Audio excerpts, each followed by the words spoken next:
آپ بھی اس گفتگو کو سنیں، انشاءاللہ بڑا فائدہ ہوگا اور کچھ سیکھنے کو ملے گا۔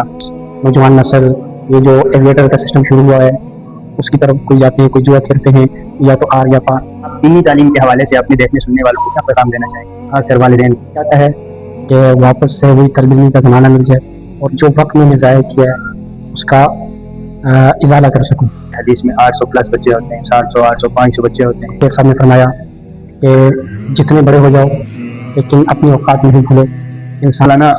مولانا یہ بتائیں کہ آپ ماشاء اللہ 11 سال کی عمر میں کشمیر سے کراچی آئے ہیں، تو کشمیر کی کون سی چیز ہے جو آپ کو بہت تڑپاتی ہے، بہت دل کرتا ہے کہ یار کشمیر میں جاؤں اور اس سے لطف اٹھاؤں؟ ہمیں بھی یہی درس دیا کہ باطل جتنا بھی مضبوط ہو آپ نے گھبرانا نہیں ہے، آپ نے اس کے مقابلے میں ڈٹ جانا ہے۔ آسمانوں کی بلندیوں پر چلا جاتا ہے لیکن وہ اپنی نگاہ زمین پر ہی رکھتا ہے۔ بے شک۔ السلام علیکم ورحمۃ اللہ وبرکاتہ۔ جی ناظرین، آج ہم موجود ہیں اپنے بہت ہی پیارے دوست مولانا عبدالباسط صاحب کے ساتھ۔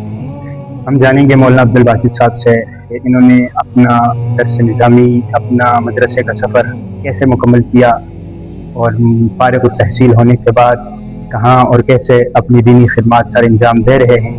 تو آئیے ملتے ہیں ہمارے بہت ہی پیارے دوست مولانا عبدالباسط صاحب سے اور ان کی کہانی جانتے ہیں انہی کی زبانی۔ وعلیکم ورحمۃ اللہ۔ وعلیکم السلام ورحمۃ اللہ وبرکاتہ۔ مولانا، سب سے پہلے آپ کا شکریہ کہ آپ نے ہمیں وقت دیا۔ اس کے بعد یہ کہ آپ اپنا ذرا مختصر تعارف کروا دیں۔ بسم اللہ الرحمن الرحیم۔ میرا نام عبدالباسط ہے، میں وادی نیلم لواد بالا آزاد کشمیر سے تعلق رکھتا ہوں۔ میرا علمی سفر 2012 میں 11 سال کی عمر میں آزاد کشمیر سے کراچی آیا اور باقاعدہ ناظرے سے قرآن مجید کا سفر شروع کیا۔ ناظرہ قرآن مجید میں نے دارالعلوم فاروق اعظم سے پڑھا اور آپ نے تعلیمی سفر کا آغاز کیا۔ آپ نے جیسے ابھی عرض کیا کہ آپ 11 سال کی عمر میں کشمیر سے کراچی آئے، وہ اتنی کم عمری میں اتنا لمبا سفر کرنا، کیا آپ کا تجربہ رہا اور کیا شوق تھا؟ لیکن 11 سال کی عمر میں آزاد کشمیر سے کراچی آنا ایک بہت لمبا سفر تھا جس میں والدین کو بھی چھوڑنا پڑا، اور کم عمری میں اتنے دور دراز علاقے پار کر کے یہاں آنا یہ انتہائی مشقت بھرا سفر تھا۔ شروع میں تو مشکل ہو رہی تھی، لیکن جیسے جیسے تعلیم کے ساتھ اور تعلم کے ساتھ جڑتے گئے مشقتیں ڈھونڈتی گئی اور اسی طرح ہم آگے بڑھتے۔ ماشاء اللہ ماشاء اللہ۔ اچھا مولانا، آپ نے صرف اپنے ناظرے اور حفظ کے بارے میں بتایا، ذرا یہ بتائیں کہ آپ نے اپنی درس نظامی کن کن مدارس سے مکمل کی؟ درس نظامی کی تعلیم میں نے جو ابتدائی درجات ہے وہ مدرسہ امام ابو یوسف ناگن چورنجی سے ثالثہ تک پڑھا۔ اس کے بعد پھر میں مدینہ العلوم ناظم آباد بلاکیر میں چلا گیا، وہاں پر میں 2 درجات پڑھے، خامسہ اور سادسہ۔ پھر میں جامعہ صدیقیہ کراچی مولانا منظور احمد نینگل صاحب کے مدرسے میں گیا، وہاں میں نے آخری 3 درجات پڑھے اور سند فراغت بھی جامعہ صدیقیہ کراچی سے ہی حاصل۔ ماشاء اللہ ماشاء اللہ۔ اچھا، جیسے آپ نے بتایا کہ آپ مختلف مدارس سے ہو کہ آپ نے درس نظامی کی تکمیل کی ہے، تو یہ مختلف مدارس میں جانا یہ آپ کا کیسا تجربہ رہا اور یہ جانے کی وجہ؟ مختلف مدارس میں جاننے سے 2-3 بڑے فائدے ہوئے ہیں۔ ایک تو یہ کہ مختلف قسم کے اساتذہ ملے، ہر ایک کا اپنا انداز، اپنا ہی ایک لیول تھا اور مختلف انداز سے اور مختلف چیزیں سیکھنے کو ملی۔ سب سے زیادہ اور بڑی بات یہی تھی، جیسے بتایا کہ آپ نے اپنا دور حدیث مولانا منظور احمد نینگل صاحب کے پاس پڑھا ہے۔ مولانا صاحب میرے خیال سے دور حدیث میں کوئی 4-5 گھنٹے پڑھاتے بھی ہیں، تو مولانا منظور نینگل صاحب سے آپ نے دوران درس کیا استفادہ کیا کہ جو دوسرے جگہ پر نہ ہو سکتا تھا؟ مولانا منظور نینگل صاحب سے انتہائی محبت بھی تھی اور ان کی ہر بات لکھنے کی کوشش کرتے تھے، لیکن جو 2-3 باتیں ان کی دل پر اثر کرتی ہیں وہ 2-3 باتیں یہ، ایک تو حضرت شیخ صاحب نے فرمایا کہ جتنے بڑے ہو جاؤ لیکن اپنی اوقات نہیں بھولو۔ انسان جتنا بھی اوپر چلا جائے لیکن اپنی اوقات نہ بھولے۔ کہ فرماتے ہیں کہ شہین آسمانوں کی بلندیوں پر چلا جاتا ہے لیکن وہ اپنی نگاہ زمین پر ہی رکھتا ہے۔ بے شک۔ آج بھی ایسے بنو کہ آپ آسمان کی بلندیوں پر پہنچ جاؤ لیکن اپنی نگاہ زمین پر رکھو. ماشاء اللہ. اور اس کے علاوہ دوسری بات یہ کہ آپ نے مولانا منظور نگر صاحب کو بھی دیکھا ہوگا جی کہ بالکل. وہ حق کے باطل کے مقابلے میں ہمیشہ ڈٹ کر کھڑے ہوتے ہیں, ہمیشہ حق اور سچ بات کہتے ہیں, اور ہمیں بھی یہی درس دیا کہ باطل جتنا بھی مضبوط ہو آپ نے گھبرانا نہیں ہے, آپ نے اس کے مقابلے میں ڈٹ جانا ہے. ماشاء اللہ, بہت خوب, کیا ہی کہنے شیخ صاحب کے. اچھا مولانا, آپ نے درس نظامی سے فارغ التحصیل ہونے کے بعد جامع مسجد حلیمہ سائرہ بی بی کوٹ میں آپ اپنی دینی خدمات سر انجام دے رہے ہیں. آپ نے کیا دیکھا کہ درس نظامی کے بعد اور درس نظامی کے دوران اس میں کیا فرق ہوتا ہے؟ دیکھیں, درس نظامی اور پڑھائی کے زمانے میں وہاں زیادہ تر سیکھنا ہوتا ہے. بے شک. اس میں ہماری غلطیاں بھی ہوتی ہیں, اس کو ہم درست کرنے کی کوشش کرتے ہیں, لیکن جب ہم فارغ التحصیل ہو جاتے ہیں پھر ان غلطیوں کو کرنے کی گنجائش نہیں رہتی, عملی میدان میں آ جاتے ہیں. اور جب عملی میدان میں آ جاتے ہیں پھر خود سیکھنا نہیں ہوتا ہے بلکہ دوسروں تک پہنچانا, ان کو سکھانا اور ان کا مستقبل سنوارنے کی کوشش میں لگے.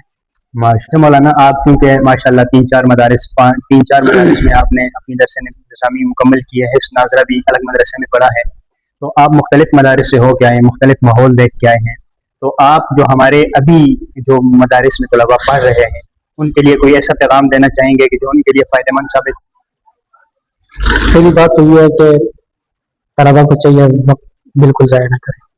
جو وقت میرا دل چاہتا ہے کہ واپس سے وہی تربیتی کا زمانہ مل جائے اور جو وقت میں نے ضائع کیا ہے اس کا ازالہ کر سکوں. سب سے بڑی بات تو یہ ہے. دوسرا یہ کہ جتنا ہو سکے دیگر جماعتوں سے, سیاسی پارٹیوں سے, اس کے علاوہ موبائل فون سے اور ان سے اجتناب کریں. زمانے تعلیمی میں فراغت کے بعد یہ کام ہمارے لیے ہو, ہم نہیں کریں, لیکن پڑھائی کے دوران جو علم لگ جاتا ہے تو وہ بہت نقصان دہ ثابت ہے. مولانا, رزق حلال کے بارے میں آپ کا کیا سوچ ہے آپ کی؟ آج کل نوجوانوں کو آپ کیا پیغام دینا چاہیں گے رزق حلال کے حوالے سے؟ دیکھیں, آج کل جو نوجوان نسل ہے وہ شارٹ کٹ کے چکر میں وہ میرے کو ترجیح نہیں دیتے, راتوں رات امیر ہونے والے. راتوں رات امیر ہونا چاہتے ہیں.